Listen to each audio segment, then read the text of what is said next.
In today's video, I'm going to teach you how to send pictures as documents in WhatsApp. This is the best way to share photos without WhatsApp compressing them, so your images keep their original resolution and detail. It's perfect for prints, design work, or anytime quality really matters. Start by opening WhatsApp. You can do this on your phone or in your browser if you're using the web version.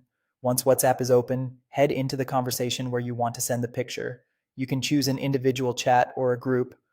Either works the same way. Look at the message bar at the bottom of the screen and tap or click the paperclip attachment icon. On some phones, this may look like a plus icon, but you're looking for the attachment options to pop up. Here's the key move. Choose document. Don't pick gallery or photos. Gallery will treat your image like a regular photo and compress it. Document, on the other hand, sends the original file as is, which preserves sharpness and full file size.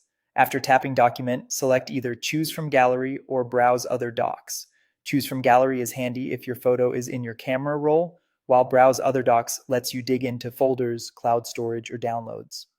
Both routes end up sending the image as a file, not a compressed picture. Now navigate to the location of your image. Open your camera roll or the folder where your photo is stored and select the image you want to send. If you need to send multiple photos, you can usually select more than one before proceeding. When you're ready, confirm your selection and hit send. Your recipient will see the file name and size, and they'll tap to open it at full quality. A couple of helpful tips as you do this.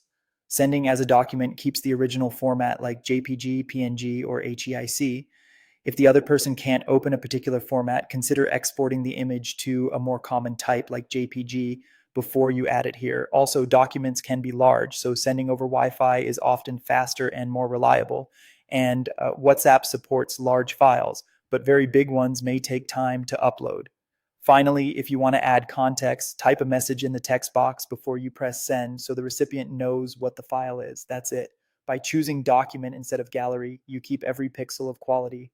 Open WhatsApp, go to the chat, tap the attachment icon, pick document, choose from your gallery or browse, select your images, and send. Enjoy crystal clear photos every time.